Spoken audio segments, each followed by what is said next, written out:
24 hours in the world of sport. We will cover as much as possible in the next half hour, but first, the end of the NHL strike. On Wednesday at 3 Eastern, it was acknowledged that a miracle would be needed to save the NHL season. Both sides had removed their offers from the table and declared an impasse, but talks continued behind closed doors. Both sides stayed in contact to communicate.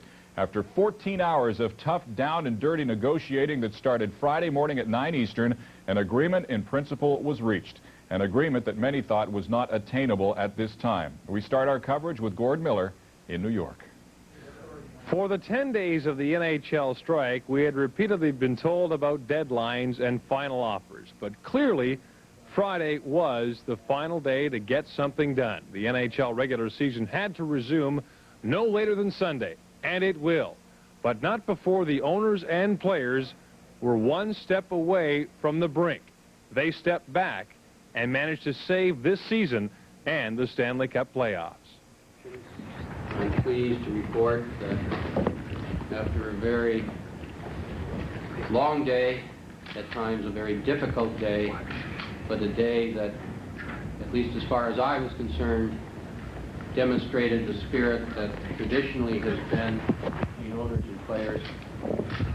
We came to a meeting of the minds with respect to the essential provisions and have reached an agreement in principle. And on a telephone conference call that I just completed before coming over here, the owners of the National Hockey League have accepted this proposal. Bob will explain a little more of the details as to the players, but they have their executive committee, I believe, has endorsed it. Will recommend it to the players for ratification. The players, through their association, will be directed to report to their clubs. And it is our hope that with all of that, they will be able to practice tomorrow and that we can begin games on Sunday. I guess to me, the turning point was on Wednesday. I'd say about 6 o'clock after the afternoon, when we got together after the announcement at 3 o'clock. There were some owners that came to Toronto with John. And I had a feeling then that there was an ambition, a dedication to get this thing taken care of. And in the interim, there were some tough times and a lot of things that happened and took place and things that were said. But to myself, I felt that the work that John put in immediately after what had happened to get things straightened around, I thought was critical.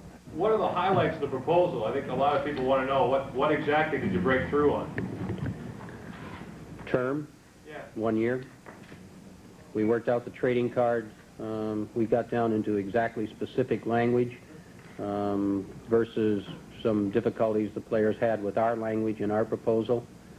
We made it even more comprehensive in seeking some of the things the Players Association had introduced with respect to licensing and marketing, endorsements, promotional licensing, clarification of that.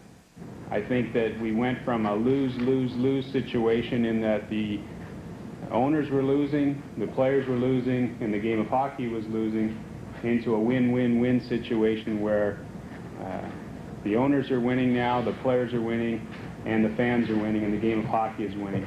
You know, I look out here, and everybody looks so sad. I hope you're just tired, because darn it. Food in the press room, that's why. No. I tell you, I'm sure we are tired, but we are happy. We are pleased. Mike and Brian are going to go back and play hockey, and that I'm going to get to watch them, and I'm going to get to watch the playoffs, and all this other stuff is really another day's business that we're going to get behind, but the games are going to go on, and gosh darn it, that's nice, that's great, that's fantastic, and that's what it's all about. NHL players will begin reporting to their teams on Saturday. The games will resume Sunday, and the understanding is right now that the Stanley Cup playoffs will begin a week from Saturday. But there's another date to circle on your calendar, September of 1993, when this current collective bargaining agreement expires, and this whole process may be repeated. But for now, let the games begin.